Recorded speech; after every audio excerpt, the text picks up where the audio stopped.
Le parcours des guerrières.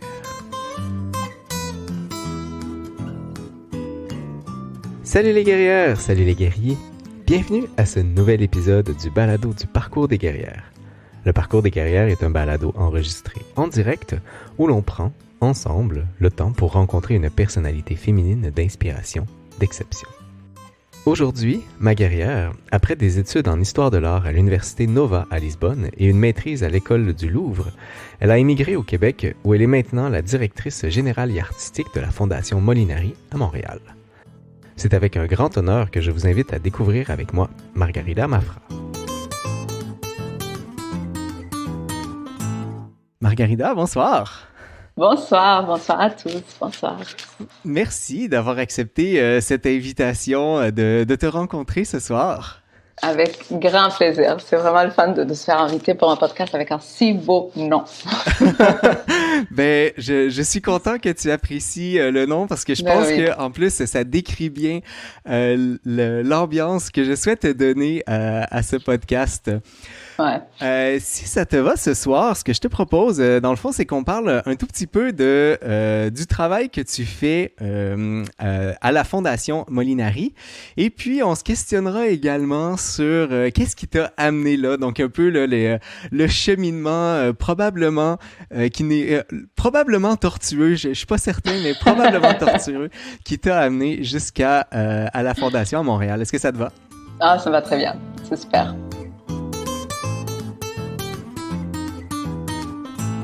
Excellent.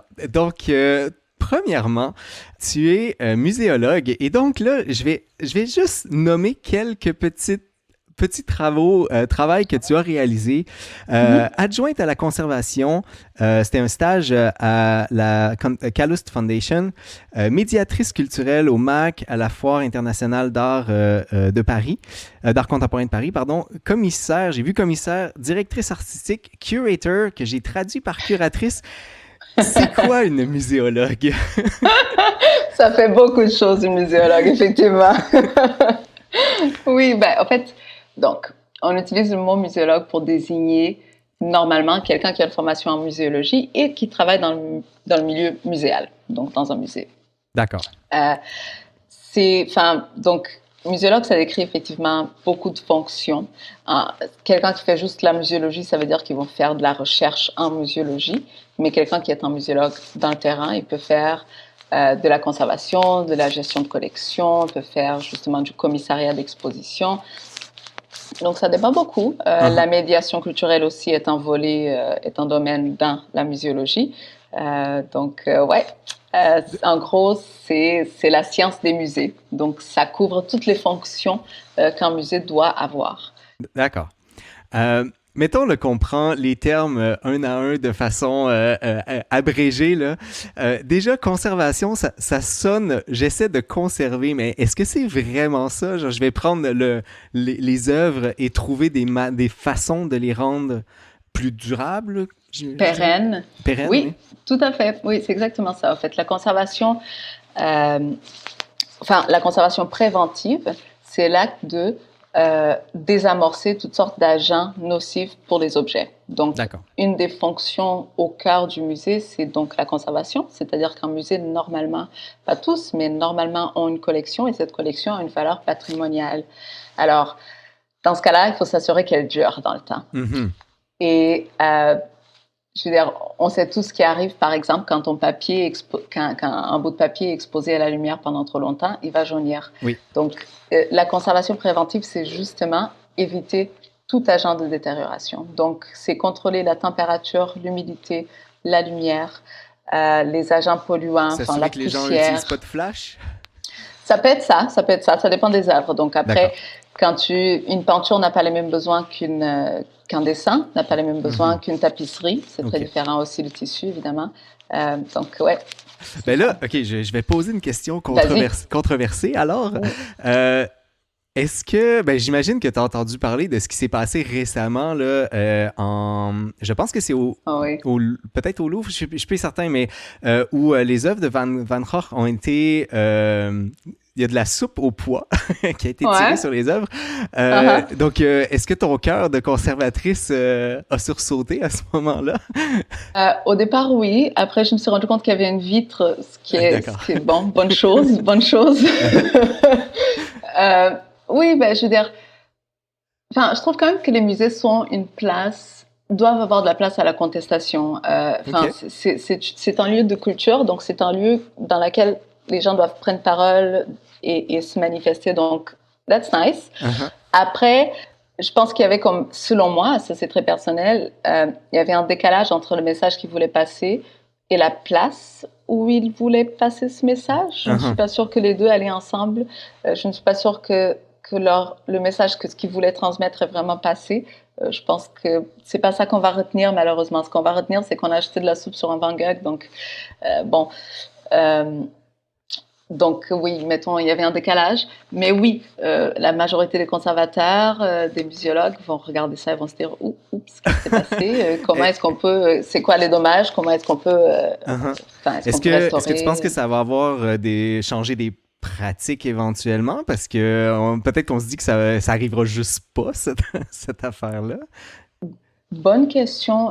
Changer les pratiques, tu veux dire en termes justement de conservation, en termes de comment est-ce qu'on protège les œuvres pour empêcher toutes sortes d'incidents de ce genre? Exact. Euh, Ben, changer les pratiques de façon constante, je ne sais pas. Enfin, les œuvres, normalement, elles sont protégées ou encadrées selon leurs besoins aussi. Donc, euh, ça dépend. Un Van Gogh, normalement, c'est une œuvre.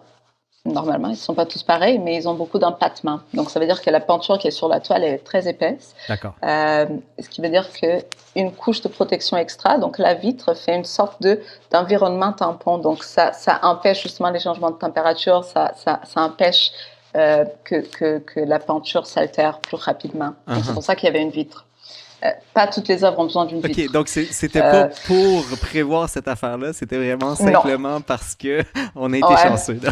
Oui, mais c'est étrange. Ben, s'ils voulaient, finalement, peut-être qu'ils voulaient pas faire de dommages, parce Mhm. que s'ils auraient voulu faire des dommages, ben alors ils auraient sûrement pu choisir une œuvre qui serait pas très loin. Hein. Ouais, d'accord. Ouais. Oui, je comprends. J'aimerais passer à toi spécifiquement. Qu'est-ce qui t'a attiré dans la muséologie?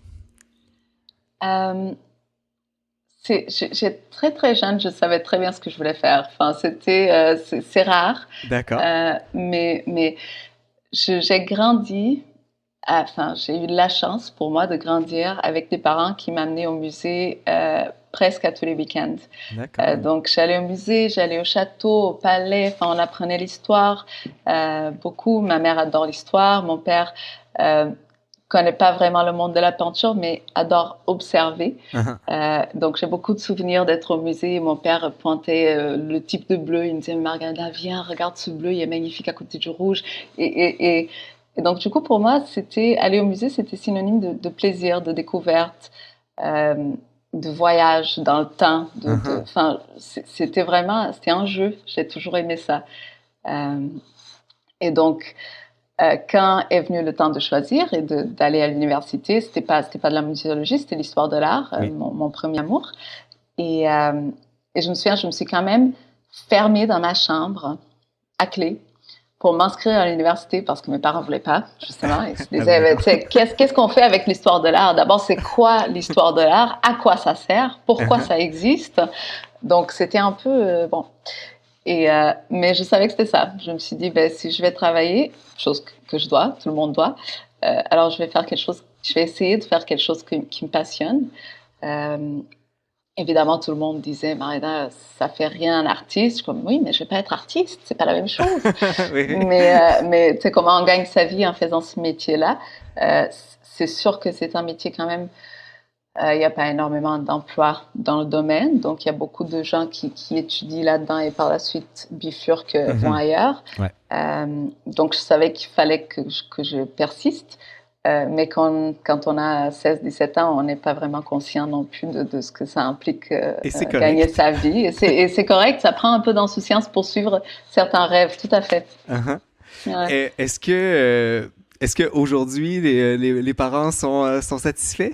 Ils sont contents, oui. Excellent. Non, ils ont vite cerné, ils ont vite compris qu'ils ne pouvaient rien faire, en fait. La fille, elle allait faire ce qu'elle avait envie de faire. Non, mais ils sont contents. Enfin, je veux dire, je pense, j'aimerais croire que j'ai fait mes preuves, en tout cas que j'ai fait preuve justement de persévérance et voilà, et petit à petit, on avance dans son métier. Déjà, pour faire ses preuves, je pense qu'on peut affirmer sans aucun doute que tu l'as fait. Tu es actuellement directrice Merci. générale de la Fondation Molinari, ainsi que directrice artistique, ou co-directrice, pardon, artistique de la Fondation. Je vais te corriger. Je vais te corriger, Il n'est plus là, c'est ça?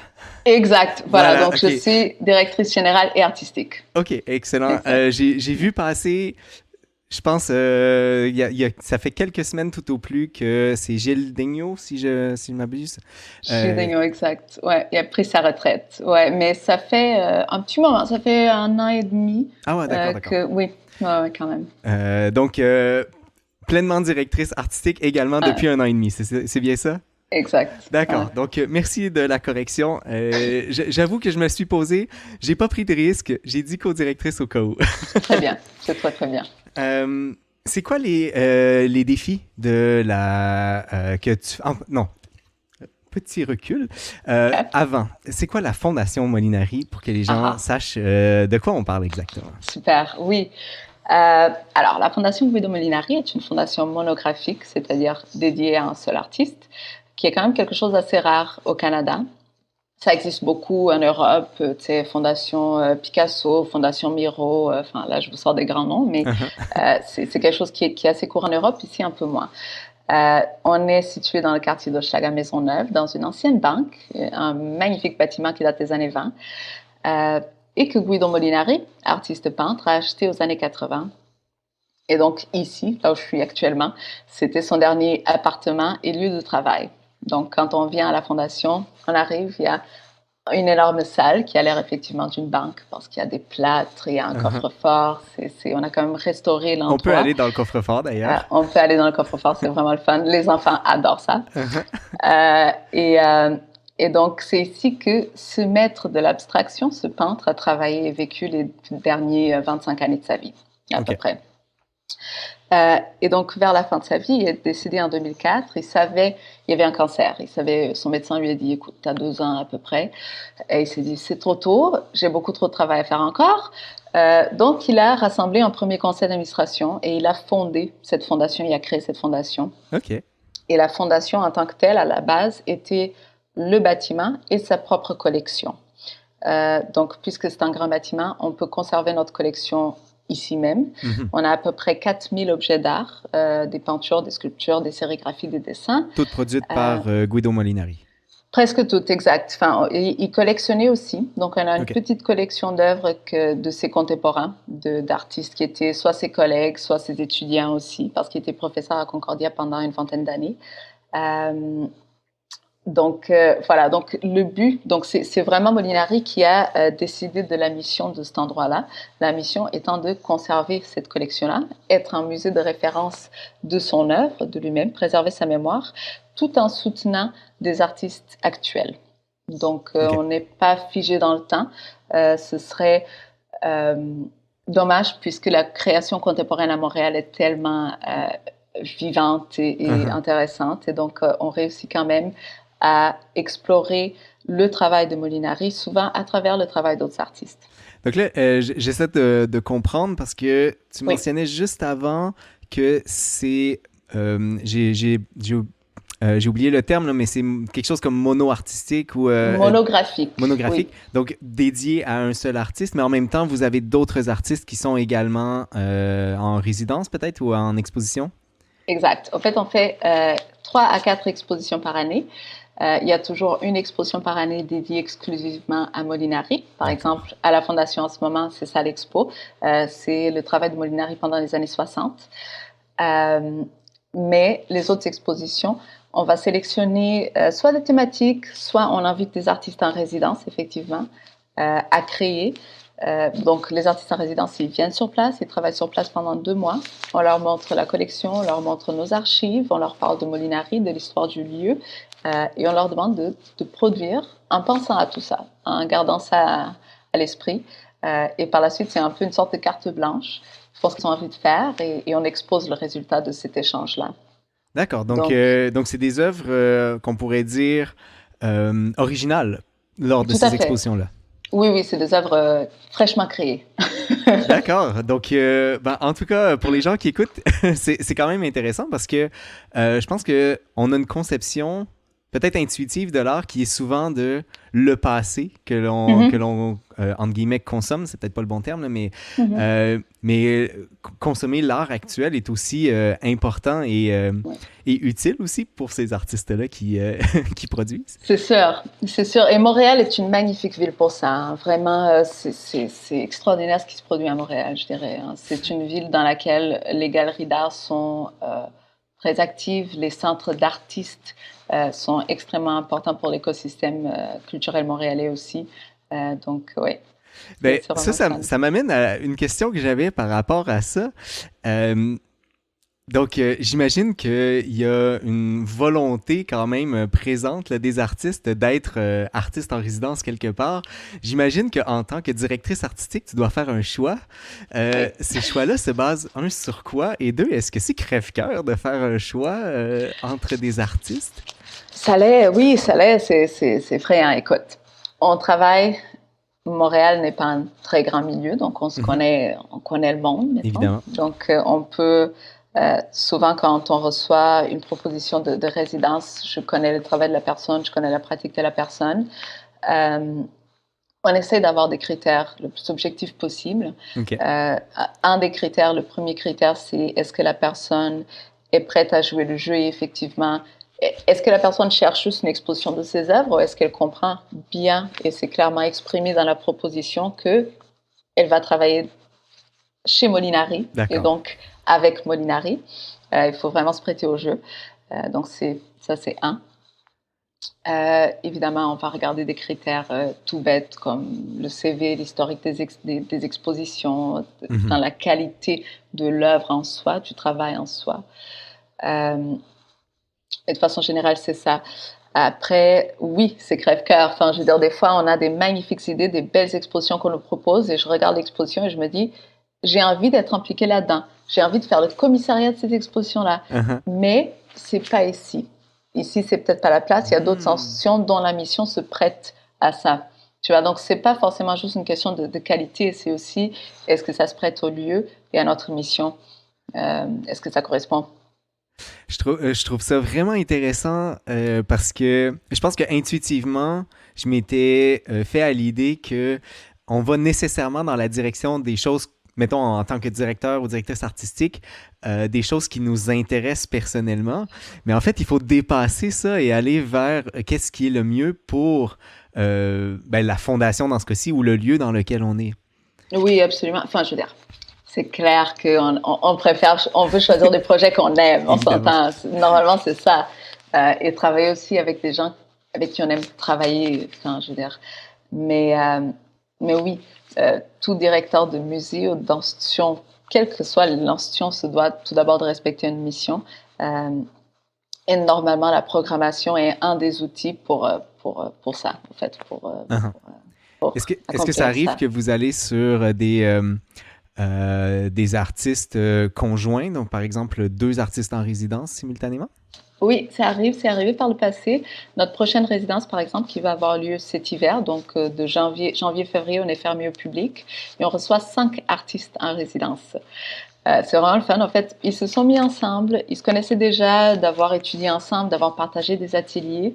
Et ces 5 artistes se sont réunis autour de la thématique tout simplement de la couleur, sur comment on travaille la couleur de nos jours. OK. Euh, et donc, c'est vraiment la première fois qu'on reçoit 5 artistes différents.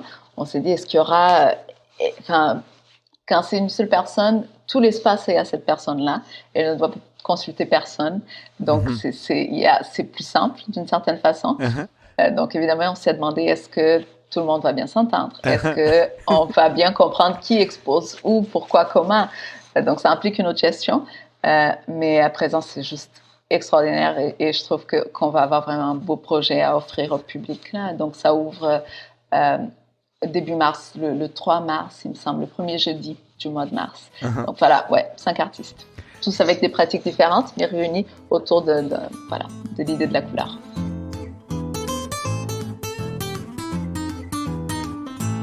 C'est extrêmement intéressant. Ça semble être un très, très beau défi de coordination et de Ouais, coordination, en tout cas.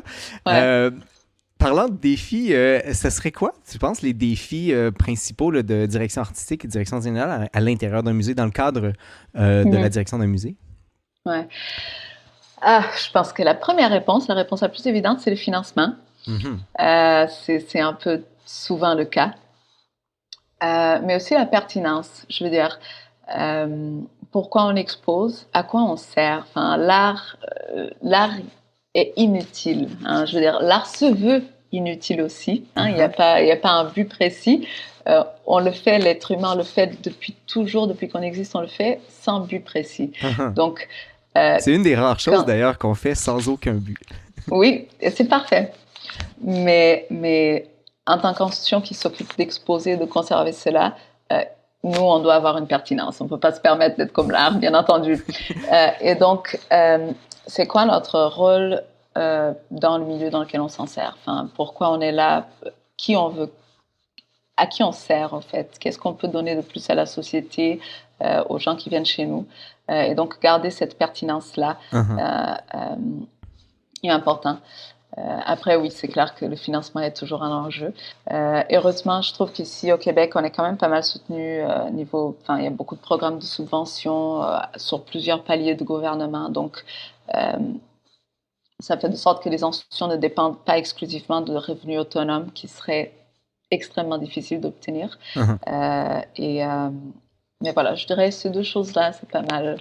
Est-ce que Ouais. ça se trouve aussi à être un défi, appelons ça d'originalité, pour réussir à aller chercher du financement? Parce que j'imagine, puis peut-être que je me trompe là-dessus, mais que vous êtes un peu en compétition à travers les différents musées? C'est ça, oui, absolument. Enfin, à chaque fois qu'on entame, qu'on prend contact avec un responsable de programme de subvention, la première chose qu'on va nous dire, c'est, écoutez, c'est très compétitif. Donc, il faut, donc évidemment, il faut bien étudier les critères du programme, mais oui, il y a toujours essayer de penser comment est-ce qu'on peut tourner ce projet de façon à qu'il a l'air hyper intéressant. Enfin, je Uh-huh. veux dire, ils sont tous intéressants, mais comment est-ce qu'on peut vraiment se démarquer? Et donc oui, il y a toujours un effort non seulement de répondre strictement aux critères qui sont imposés par le programme, mais d'aller un peu au-delà de ce qui a déjà été écrit, de ce qui a déjà été montré, euh, pour que, pour que la personne qui va lire, le jury qui va regarder ça, se dise, ah ok, ça je l'ai pas vu par le passé, tiens, ça va rester dans ma tête. Donc oui, Uh-huh. tout à Oui, fait. oui, C'est d'accord. effectivement, ces programmes sont tous très compétitifs. Oui, oui, oui. Ouais. Je pense que ça m'amène aussi à... donc, tu as accédé en fait à la direction Mhm. il y a quelques années tout au plus. C'était déjà dans le contexte pandémique. Oui. Là, on en ressort tranquillement. Comment est-ce que, peut-être à la fondation, mais aussi peut-être de façon plus générale, comment est-ce que les musées s'en sortent face à la pandémie Mhm. qui s'est éternisée un peu? Ouais. Euh, Moi, ici à la Fondation, c'est peut-être un peu différent. On est quand même une petite institution. On n'est pas le musée des Beaux-Arts, on n'est pas Mhm, le musée d'art contemporain. Donc, il y a une grande flexibilité de notre part. C'est pas une énorme machine. Notre mhm. structure est pas trop lourde et donc Ouais. c'est facile quand même de se revirer de bord, d'annuler une exposition là, de la reporter ailleurs. Il y a moins de contraintes. Donc, je dois dire que j'étais assez heureuse de ça. Mhm. Parce que finalement, comme on a une petite équipe, on peut se consulter, on a quelques partenaires à informer, mais quand la chose change, on peut les changer facilement. Ça se conduit facilement, cette auto-là. Alors qu'une énorme boîte, Mhm. comme est par exemple le Musée des Beaux-Arts de Montréal, je ne peux pas imaginer ce que ça a été. La complexité. C'est quand même, ça doit être absolument énorme. Cela dit, c'est extraordinaire ce qu'on a vu. Les musées se sont vraiment tournés évidemment vers le numérique. Mhm. C'était un chemin qui se faisait déjà, mais là, full web, beaucoup de collections en ligne, beaucoup d'expositions en ligne, beaucoup de projets de médiation qui impliquent le public, qui font participer le public online. Euh, Donc, je suis quand même fière de ce milieu, de notre milieu. C'était assez, je trouve qu'on s'est vraiment reviré de bord assez rapidement. Uh-huh. Il y a eu évidemment 1, 2, 3 mois d'énormes hésitations, mais très vite, il y a eu des magnifiques projets qui sont sortis de la pandémie, et j'ai l'impression qu'ils sont sortis en début de pandémie. Enfin, je veux dire, c'est-à-dire que les gens ont rapidement eu la capacité de les mettre en place. Euh, D'accord. donc, j'étais quand Ouais. même assez fière de voir ça. On propose tout de même aux gens d'aller de façon physique dans les Yes, musées. clair, oui. De toute C'est- façon, j'ai l'impression, particulièrement pour des œuvres visuelles, que être en présence, c'est pas la même chose que le voir via un écran. C'est quelque chose que je vis en musique. J'ai une formation de musicien et lorsque Mhm. j'ai regardé des concerts en direct ou en différé sur Internet, on a vu la différence. Ça n'a rien à voir avec aller sur place et vivre le concert. Ah, c'est sûr. Ouais, non, il n'y a rien qui remplace la vraie chose. Surtout de nos jours, on voit tout en ligne, tout apparaît sur nos téléphones, tout se reproduit. Mhm. On manipule les images, on joue avec. Mais je veux dire, il n'y a rien qui remplace la vraie expérience, être physiquement devant une œuvre, regarder ses couleurs de ses propres yeux. Par exemple, quand on parle des œuvres de Molinari, c'est des grands formats, c'est majoritairement des grands formats. Ouais. Et donc, c'est des œuvres qui ont un peu un côté environnement, enfin, vraiment qui t'englobent parfois. Uh-huh. Il y a aussi tout un côté de jeu de perception, de rythme, des couleurs et des formes qui ne va pas se traduire facilement avec un écran, en fait. Oui, d'accord. C'est avec le déplacement, c'est avec l'espace entre toi et l'œuvre que tu peux percevoir certains effets. Euh, et donc, non, il n'y a rien qui remplace ça. Enfin, je veux dire, Mais c'est c'est pas très possible. intéressant parce que j'essayais de comprendre vraiment pourquoi ça ne fonctionne pas autant de regarder Mhm. via un écran, mais c'est des belles idées, Ouais. explications. Je pense que... Ben, Vas-y. ouais, il y a l'échelle qui change, Oui. tout d'abord. C'est dès qu'on prend une photographie de quelque chose, on perd l'échelle. On ne sait pas si c'est petit, si c'est grand. Enfin, tout le monde sait que la Mona Lisa est toute petite parce que c'est un peu un cliché. On se moque parce que c'est un tableau tellement géant et tellement connu, et pourtant elle est toute petite. Donc il y a ça qui change quand on reproduit une image, n'est-ce pas? Oui. Et quand on regarde une œuvre de Molinari, par exemple, le petit macaron sur ton veston, voilà, c'est des bandes géométriques, c'est des bandes colorées, et c'est tout petit, mais au fait, en réalité, cette œuvre-là, elle fait 3 mètres de haut, Uh-huh. voilà, elle t'englobe. Elle tiendrait Et, pas sur mon chandail, par contre. non, non, voilà, Est-ce que tu te revois un peu comme tu disais tout à l'heure lorsque tu étais enfant, ton papa t'avait amené et tout. Est-ce que tu te revois comme ça lorsque il y a des œuvres, des nouvelles œuvres qui arrivent à la Fondation? des fois, oui, des fois, oui.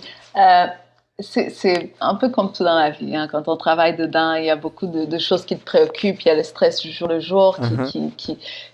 qui des fois t'empêche de vivre et de profiter autant que tu aurais pensé que tu aurais profité. Enfin, je veux Je dire, quand je comprends. suis trop stressée, quand j'ai des moments de tension, j'essaie justement de penser à non, attends là. Quand toi tu étais ado, tu te serais vue aujourd'hui, tu aurais été juste tellement heureuse, tellement débordante de joie que bon, alors profite. J'essaie toujours de me dire, Margarida, quand tu stresses, essaye juste de t'amuser bien. C'est amuse-toi bien, profite. Et parce que les choses se placent. Enfin, je veux dire, on a tous des contraintes, on travaille toujours avec des échéanciers très serrés, avec des budgets très serrés. Donc, c'est pas juste moi du tout. Ça fait partie, c'est les règles du Mhm. jeu. Ouais. Alors, le plaisir qu'on peut avoir, c'est justement découvrir les œuvres. Quand une exposition ferme, par exemple, c'est tellement triste quand on doit démonter l'exposition, shipper les œuvres, les emballer. Il y a des expositions auxquelles on s'attache vraiment. Ah ouais. Donc, ah Uh-huh. oui, oui, tu es habitué pendant 3 mois, Uh-huh. tu as un nouveau décor chez toi. Attends, c'est réducteur, mais tu t'habitues à avoir ces objets-là tout le temps. Tu t'attaches à ces objets-là, tu as travaillé là-dessus, tu as fait de la recherche sur eux, tu as fait des visites guidées, tu as fait des ateliers. Donc, tu as vraiment pu exploiter le potentiel Uh-huh. de ces objets-là. Donc, Il y après, a ils un amour qui disparaissent. se développe. Oui, ben oui. Après, ils disparaissent, ils font leur vie. C'est Uh-huh. c'est parfait parce que ces objets ont une vie aussi, mais voilà, ils te quittent. Eh bien, j'adore ce conseil-là de amusez-vous. C'est Ouais, lorsque l'on est stressé, amusez-vous. Je vois difficilement comment on peut donner un meilleur conseil que celui-là. On parlait d'amener ça sur que ce soit de façon virtuelle ou sur papier. Donc, tu as coproduit. Il y a plusieurs personnes qui ont travaillé sur ce projet-là. Donc, il faut me corriger si mon interprétation de ton rôle n'est pas exactement le bon, mais c'est une publication d'une monographie qui s'appelle simplement Molinari. Donc, je la présente à l'écran actuellement. Est-ce que tu peux nous parler de ce projet-là sur lequel tu as été, ma foi, importante? Oui, avec grand plaisir. Écoute, alors il y a plusieurs catalogues d'expositions sur Molinari. Molinari a exposé toute sa vie. Il fait sa première exposition en 1955 et jusqu'à 2004, il n'a pas arrêté. Donc, il y avait beaucoup de publications qui traitent de certaines phases, certaines séries de son travail, mais toujours en lien avec des expositions. Donc, une exposition, ça veut dire qu'il y a toujours un discours derrière qui est normalement le discours du commissaire. Enfin, il y a un but quelconque. Et donc, il manquait une monographie, donc un ouvrage exclusivement dédié à Molinari qui passe à travers toutes les séries de création, qui passe à travers toute sa vie personnelle aussi et les plusieurs dimensions de sa carrière. Et donc ça, c'était un des premiers projets de la Fondation, bien avant que j'arrive ici. La Fondation, elle ouvre ses portes en 2011. Moi, j'arrive ici en 2017. Et depuis 2011, que c'était un projet qu'il fallait qu'il naisse, que ça arrive. Et j'ai eu donc la chance d'y travailler. Au fait, donc, je suis co-directrice de l'ouvrage ou co-éditrice de l'ouvrage. C'est-à-dire que moi, avec l'ancien directeur, justement, Gilles Daigneault, on a conçu cet ouvrage-là. Donc, on a sélectionné les auteurs. On a vraiment... Au départ, on allait le faire avec une maison d'édition. Mais finalement, il nous a apparu qu'on avait une idée tellement claire et spécifique de ce qu'on voulait qu'on s'est dit, non, on va le faire à l'interne. Autoproduit. On va l'autoproduire. Wow. On va le faire à l'interne. Il y a eu évidemment toute une recherche de financement, mais on a eu assez de beaux partenaires qui ont pu nous aider. Et donc, c'est un ouvrage avec 4 textes de 3 historiens de l'art et un artiste sur Molinari, donc. Et par la suite, il y a comme un cahier d'œuvres, le cahier central, une sorte d'album avec la majorité des œuvres, ou les plus grandes œuvres de Molinari.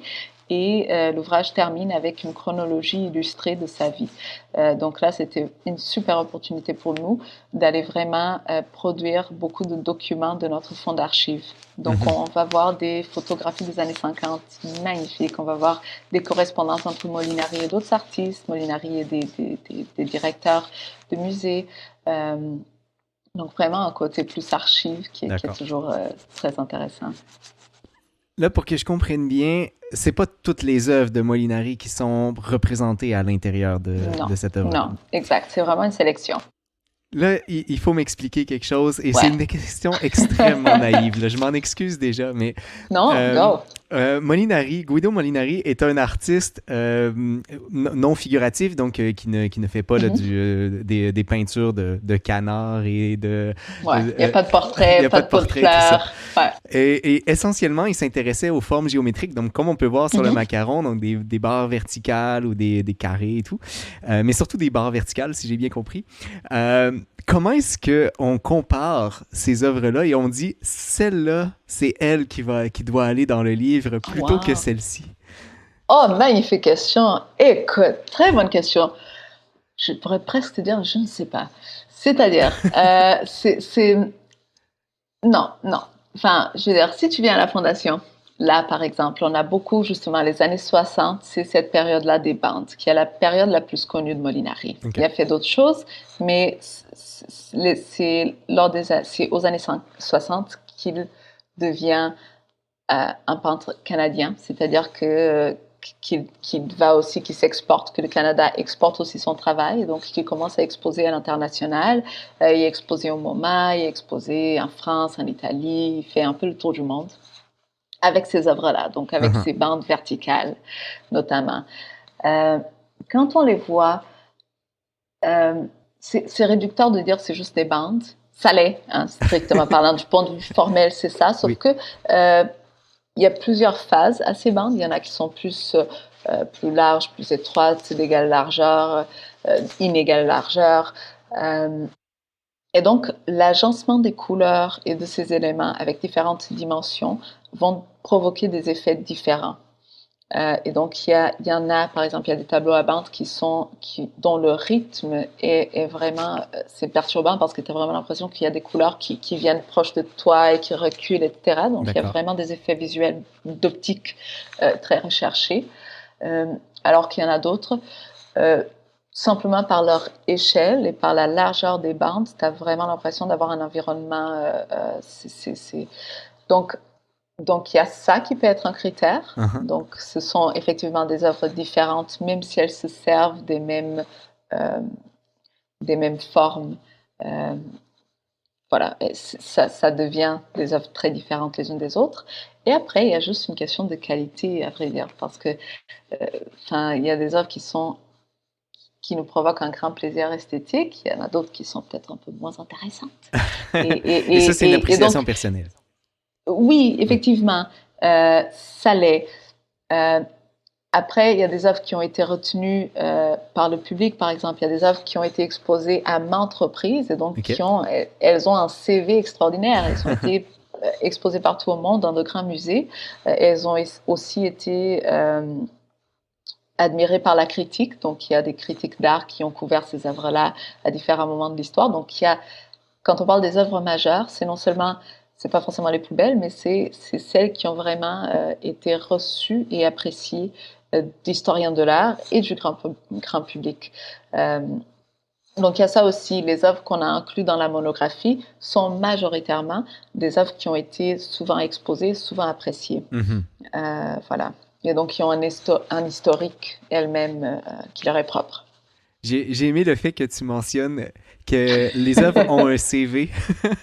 Oui. Je trouve ça... Je les personnifie. Il y a quelque chose ici. Souvent, des fois, quand on fait des visites guidées, par exemple, à la réserve d'œuvres d'art, je parle des dossiers d'œuvres. C'est-à-dire, chaque œuvre a un dossier. Uh-huh. Et c'est un peu comme le bilan de santé quand on va au médecin. Donc, tu vas à ton médecin, si c'est ton médecin de famille depuis longtemps, il sait exactement ce qui s'est passé avec toi depuis plusieurs années. Et c'est la même chose. Chaque œuvre a voilà, il y a des diagnostics. Elle était malade parce qu'elle avait, il y avait une déchirure, donc on a corrigé la déchirure. Elle est allée au médecin, voilà. Donc oui, je fais souvent ça. Je personnifie ces objets-là. Ouais. Mais j'adore ça parce que je pense que et évidemment, on sait qu'elles n'ont pas de vraie personnalité, mais c'est un peu l'impression que ça donne. Et ça explique peut-être aussi ce que tu mentionnais tout à l'heure sur le fait que lorsqu'elles partent, il y a un deuil à faire finalement. Oui. Ben, elles ont toutes leur message à nous passer. Hein. Elles sont toutes différentes et du coup, on s'attache à certaines plutôt qu'à autres, par nos intérêts personnels aussi, hein, par notre parcours, etc. C'est comme des chansons, comme de la musique, comme des pièces de théâtre. C'est vraiment très beau. Tu mentionnais un peu plus tôt que dans les années 60, Guido Molinari devient vraiment montréalais. En fait, Guido Molinari était italien de naissance et il s'est finalement intéressé à un peu plus à ici. Je vais pas te poser de questions plus que ça sur ce sujet-là parce que tu as une conférence que tu as donnée lors de... dans le cadre de Pointe-à-la-Calière.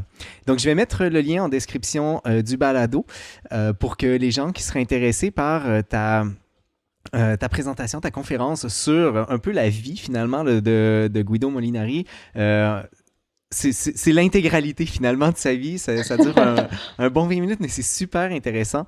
Et pour ceux que ça intéresserait également, donc c'était dans le cadre de l'héritage culturel des Italo-Montréalais.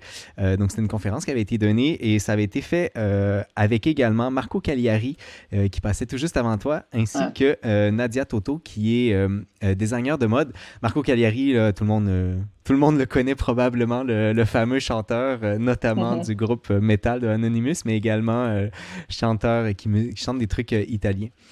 Donc, j'invite les gens à aller écouter cette conférence que tu as donnée. Je vais mettre le lien en description. Super, merci, c'est très gentil. Ben oui, c'était vraiment sur l'héritage italien, parce que finalement, son travail, justement, c'est des bandes, c'est des couleurs, donc ça ne dit pas grand-chose sur son héritage culturel qui existait, hein, qui était là, voilà. Tout à fait. En fait, c'est probablement plus facile justement de reconnaître l'importance, euh, appelons ça biculturelle de quelqu'un sur Mm. des trucs figuratifs ou en Oui, chanson avec, par oui, exemple, Marco Cagliari qui a commencé à chanter, c'est ce qu'il racontait là, dans durant la présentation, qu'il a commencé à chanter en italien après avoir été humilié en oui, c'est Italie. vrai. Oui, oui, oui, oui, Et oui. donc, on peut voir facilement que c'est plus intuitif de voir ce lien-là, mais je trouve que Mm. tu fais bien cet appel-là de comprendre que oui, c'est non figuratif, mais l'aspect italien est important, l'aspect montréalais également. Oui, oui, Donc, oui, tout à fait. Ouais, merci, c'est gentil. mais ça me fait grand plaisir. Et j'invite les gens, de nouveau, à aller écouter ça éventuellement.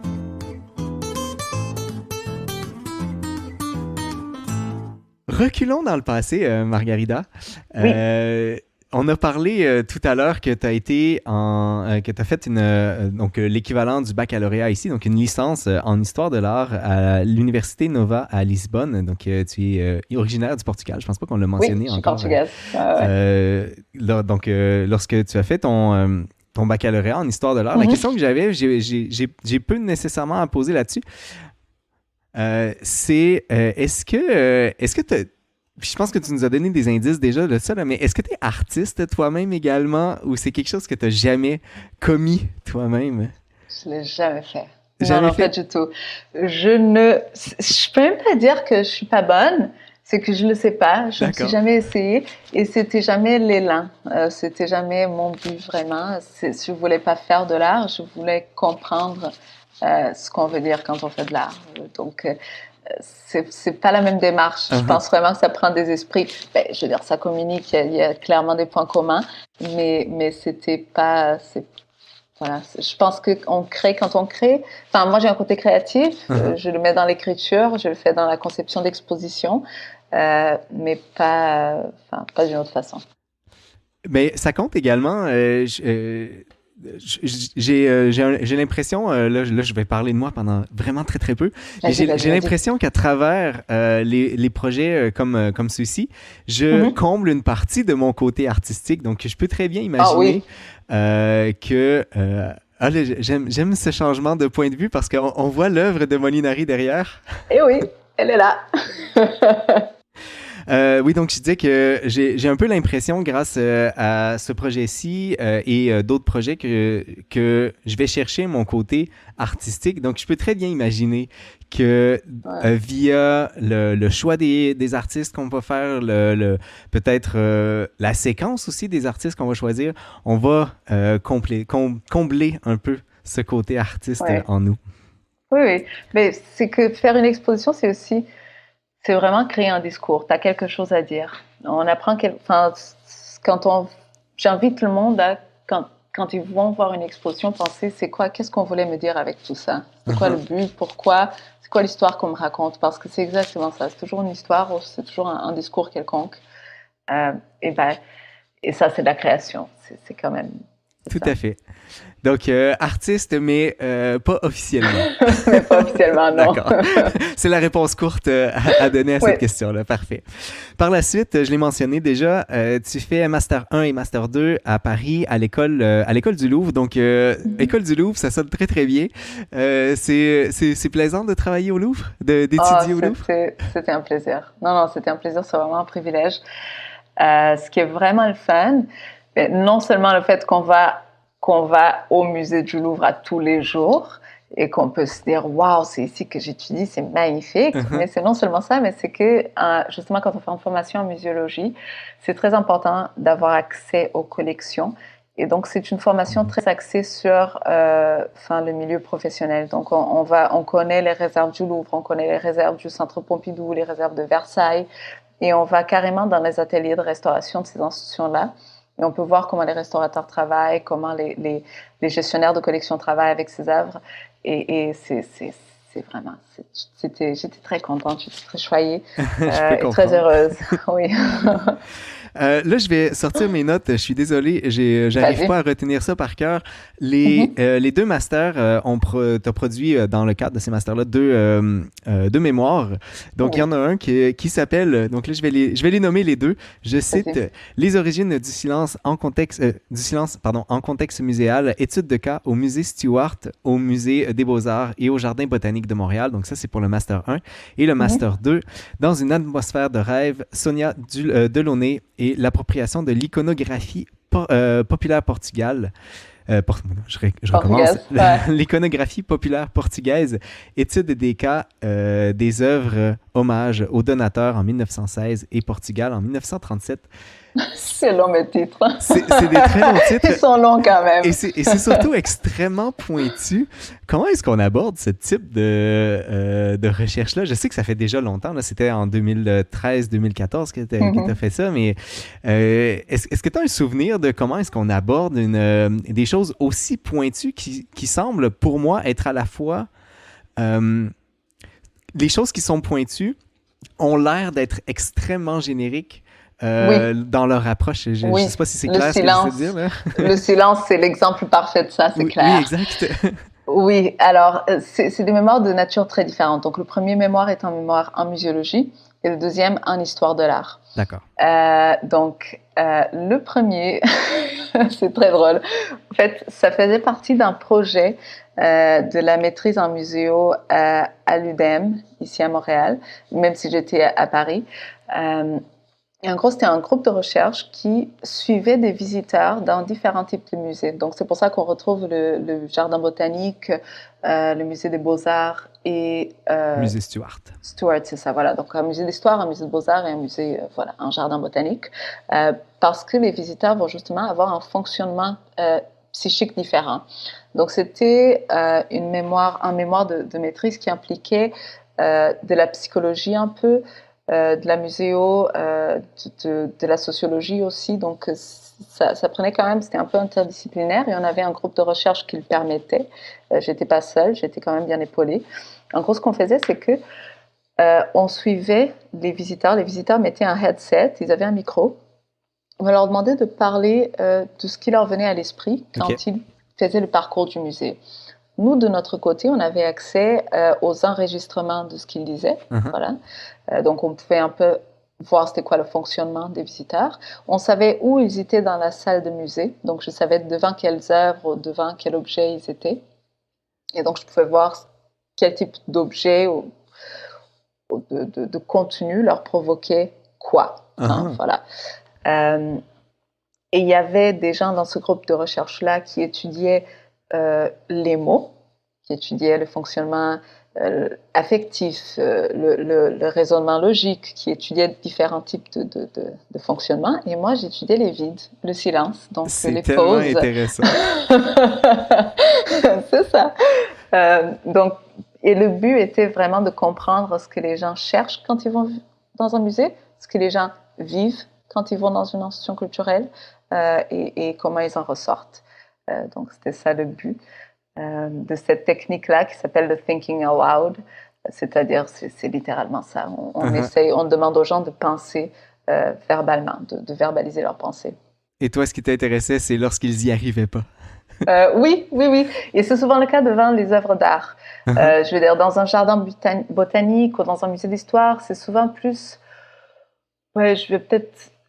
Il y a un côté plus ludique, notamment au jardin botanique, par Mhm, exemple. tout à fait. C'est beaucoup plus facile de créer un rapport à ces objets-là, à ces plantes, voilà, à ces des objets finalement qu'on nous montre.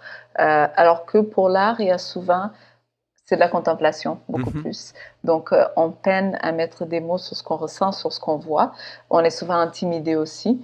Il y a ce côté des musées, il y a un côté un peu intimidant. Des fois, ça prend un peu c'est pas tout le monde qui va franchir les portes d'un musée, malheureusement. Euh, et donc, c'est ça, des fois, ça donne des silences, mais ces silences sont significatifs. Ils portent une signification. Tout à fait. Ça me rappelle, et là, je vais me risquer sur un nom. On m'excusera si je me trompe. Je pense que Vas-y. c'est Miles Davis qui disait que la musique, c'est le silence entre deux sons. Oui, ben oui, tout à fait. Je Ah trouve, ouais, je je trouve que comprends, c'est c'est ça, c'est vraiment dans la exact. même idée. Ouais, tout à fait. très intéressant. Et le second, Et le qui second, s'intéresse oui, plus visiblement à tes racines portugaises. tout à fait. Et oui, je voulais justement, pour le deuxième, je voulais vraiment faire un lien. Je travaillais à l'époque à la Fondation Carlos Gulbenkian à Lisbonne. Donc, c'est une fondation d'art. Ils ont deux collections, une collection d'art antique et une collection d'art moderne. Et moi, je travaillais pour la collection d'art moderne. Et on faisait une exposition à Lisbonne sur Sonia Delaunay, qui est donc une artiste, bon, elle est d'origine ukrainienne, mais elle fait partie de l'histoire de l'art française plutôt. Elle est vue comme faisant partie de ce courant-là.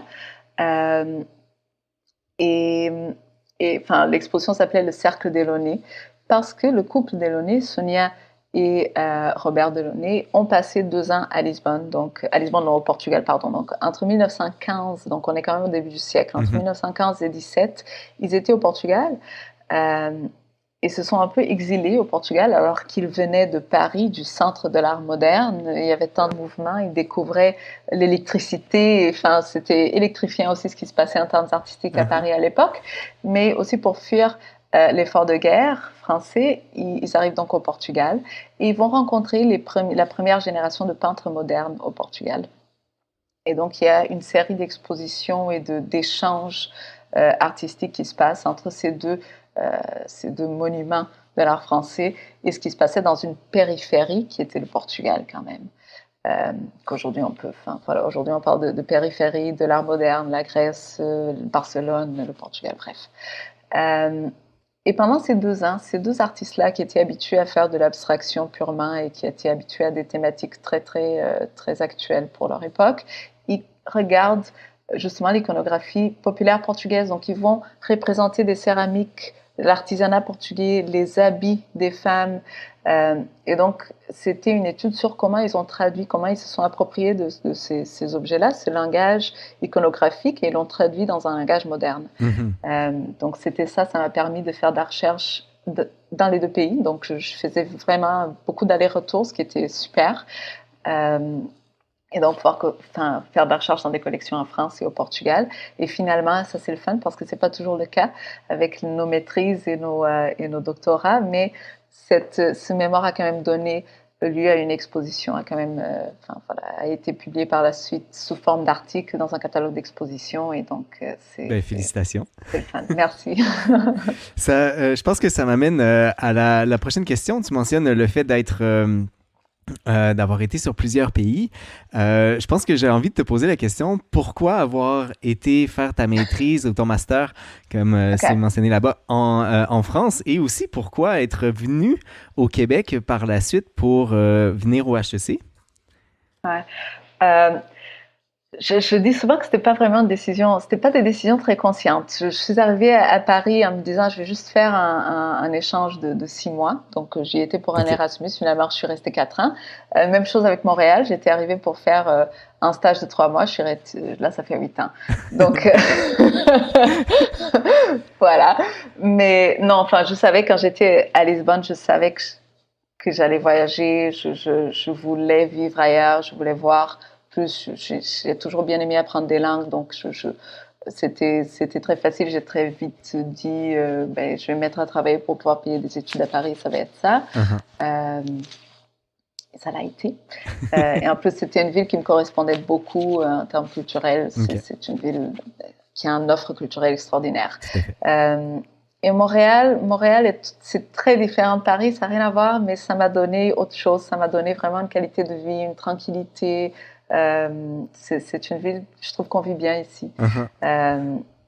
Et je dis aussi souvent que je ne pourrais pas faire le travail que je fais ici au Portugal. Donc, j'ai la chance d'être à la tête d'une institution. Je sens que c'est une grande responsabilité, je me sens choyée. Et je pense, quand je regarde ma génération au Portugal, les institutions culturelles et muséales là-bas, je ne pense pas que j'aurais la même liberté, que je serais aussi confortable aussi dans ma vie personnelle. Donc, cette ville, Montréal, m'a donné beaucoup de cadeaux. Donc, l'objectif n'est pas, en tout cas pas à court terme, de retourner vers le Portugal. Non, ça l'est pas. Non, j'ai beaucoup de défis ici, beaucoup de chats à fouetter. Je nous amène parce il reste que 5 petites minutes au dernier, à tes dernières études finalement là, qui ont précédé le fait d'être aujourd'hui justement à la tête là, de la Fondation Molinari. Donc, c'est les études en gestion d'organismes culturels au HEC. Donc, c'était un DESS que tu as réalisé en 2015. Je pense que, puis c'est peut-être légèrement préjugé, est-ce que le HEC, c'est pas une question d'argent d'ordinaire? J'adore. Oui, I guess, je ne sais pas. C'est quand même une bonne formation. On la retrouve souvent. Je trouve qu'il y a beaucoup de gens qui ont fait justement l'histoire de l'art ou qui étudient le théâtre, la musique, et par la suite, ils veulent se professionnaliser, ils veulent avoir un côté terre-à-terre, technique, parce que finalement, on travaille tous dans des institutions, et des institutions, c'est structuré, ça bouge d'une façon très particulière. Donc, il y a beaucoup de gens qui sont passés par cette formation-là d'HEC, en gestion d'organismes culturels. Et je pense qu'on ne peut plus vraiment voir les institutions culturelles comme quelque chose de sacré qui ne fait pas d'argent. C'est pas vrai, on se doit de faire de l'argent. Et on en a besoin, donc on doit en générer. Et donc, il faut savoir comment prendre ces institutions-là comme des entreprises, tout en respectant leur mission, tout en respectant leur raison d'être. Donc, oui, je te dirais qu'après avoir fait des études en histoire de l'art, je faisais la gestion un peu à contre-cœur, mais plutôt parce que je me disais, c'est un pari, je vais investir dans justement mon employabilité. C'était ça. J'étais un peu à contre-cœur. Ces objets, l'art me manquait. Je me sentais pas du tout une gestionnaire. Et pourtant, c'est quelque chose que quand on commence à travailler, on se rend compte que c'est nécessaire. C'est vraiment des réflexes que HEC m'a donnés et qui sont essentiels à mon travail en ce moment et je pense que beaucoup de gens font de la gestion sans savoir qu'ils font de la gestion. Enfin, je veux dire, c'est probablement. Ça. Et j'aime cette honnêteté face à ce que aux réels besoins, parce que honnêtement, je pense la même chose. Et d'ailleurs, j'ai une autre guerrière par le passé qui avait fait également le même type d'emploi, et elle avait un discours similaire. Il faut accepter que l'art aujourd'hui, c'est aussi et nécessairement une business, quelque chose dans lequel on est en affaires et sur lequel on est en compétition, qu'on le veuille ou non, avec les autres qui veulent survivre également. Ben oui. Mais bon, peut-être dernière question, est-ce que tu sens que c'est quand même bien compris de la part des artistes que cet enjeu-là est nécessaire? Oui. Enfin, je veux dire, les artistes, ils sont souvent représentés par des galeries, pas tout le temps, mais souvent. Et ils produisent aussi parce qu'ils veulent faire de l'argent avec. Je veux dire, ils doivent vivre de quelque chose, ils doivent vendre. Donc, justement, moi, pendant longtemps, j'étais comme la vente d'œuvres d'art, c'est étrange. Les œuvres d'art ont juste leur place dans les musées. C'est pas vrai, c'est pas la vie, ça. On est loin de la réalité. Après, le défi pour un artiste, c'est vraiment de s'assurer qu'il ne produit pas juste pour la vente. Donc, à quel point ces œuvres-là sont vendables ou pas ne doit pas influencer sa création.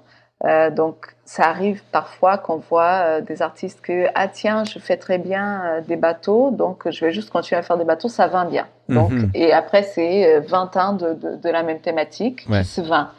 Et ça, c'est là, évidemment, où sa création va juste stagner. Ça, c'est d'une grande tristesse. Donc, le marché existe, les artistes doivent l'accepter, mais tout en sachant qu'ils peuvent pas, ça peut pas empiéter sur leur liberté de création. Enfin, j'adore cette distinction-là. Je pense que ça réconcilie énormément le sentiment que les gens peuvent avoir sur si je fais de l'art et que je me dirige pour faire quelque chose et que je fais toujours la même chose parce que ça vend, ben, il y a un concept artistique qui manque à l'intérieur de ça. Oui, j'aime beaucoup cette réponse-là. Merci. Merci à toi. Merci, Margarida. C'est vraiment fan. Oui, je me suis beaucoup plu. J'ai adoré te parler aujourd'hui. Est-ce que, peut-être en terminant, est-ce que on te voit sur quelque chose d'autre. Là, on avait la monographie. Est-ce qu'il y a des choses, des projets à venir qui sont intéressants? Sinon, ne serait-ce que l'exposition elle-même là, qui s'en viennent. Oui, ben, justement, des expositions actuellement, l'exposition de la Fondation, c'est moi qui l'ai commissariée. Sinon, mon prochain projet de commissariat, c'est pour l'été prochain. Donc, devrait ouvrir en juin, donc de juin à septembre à peu près. Donc, juin 2023. Voilà, exactement. Et donc, c'est une exposition de groupe avec plusieurs artistes montréalais autour de la thématique de l'atelier. Donc, quand on vient ici à la Fondation, on a préservé une pièce telle que Molinari l'a laissée. C'est là où il mélangeait ses couleurs. Vraiment très et donc, intéressant ça a l'air, d'ailleurs. c'est vraiment le fun. Oui, non, c'est magnifique. J'adore cet espace. Et donc, on voit un peu comment il fonctionnait, comment il travaillait dans cet espace. Et donc, pour mettre en valeur cette pièce, qui est un peu ce qui reste de son atelier, j'ai décidé de faire une exposition sur la thématique de l'atelier, qui est en peinture, une thématique qui date du XVIIIe siècle. Donc, voir comment les artistes aujourd'hui explorent cette thématique-là.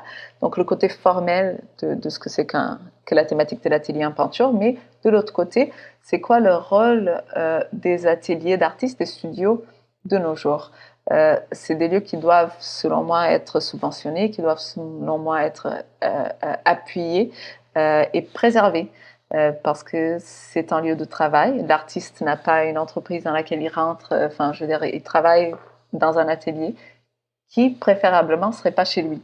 Parce qu'il n'y aura pas l'espace de travailler correctement chez lui. Et je trouve qu'il y a quand même, évidemment, à Montréal, avec la crise du logement, etc., il y a des enjeux très importants par rapport à la façon de travailler des artistes. Et donc, j'aimerais explorer un peu ce côté-là. Voilà. Ben, ça risque d'être très intéressant. Merci. Oui, je l'espère. On invite les gens en juin 2023 à la Fondation Molinari. Est-ce que j'ai pas réussi à trouver, est-ce que c'est possible encore d'acheter la monographie Molinari? Tout à fait. Oui, absolument. Alors, à Montréal, vous pouvez nous acheter soit à la Fondation, soit venez à la Fondation, comme ça vous allez connaître la place, c'est super. Vous allez tout faire vous achetez l'œuvre, exact. Sinon, la librairie du Musée des Beaux-Arts vend aussi. La librairie, normalement il y en avait chez Renaud Bré et Indigo, je ne sais pas c'est quoi leur stock en ce moment. Mais oui, ça s'achète en librairie et en musée. Donc voilà, si jamais ça vous intéresse, vous êtes invité à acheter la monographie que Margarida a dirigée. Merci encore, Margarida. Ça a été un grand plaisir de te rencontrer. Pareil. Plaisir de partager. J'ai beaucoup aimé ça. Merci de l'invitation. Merci beaucoup. Vous venez d'entendre le parcours des guerrières avec la directrice générale et artistique de la Fondation Molinari, Margarida Maffra. Notre prochain rendez-vous sera avec Annie Brault, qui est météorologue à Environnement Canada. Si vous êtes intéressé à assister en direct à l'enregistrement du parcours des guerrières, je vous invite à vous abonner à la page du Scientifique du lundi sur Facebook pour être notifié des différents événements à venir. D'ici là, avec vous, c'était le Scientifique du lundi qui vous souhaite bonne science.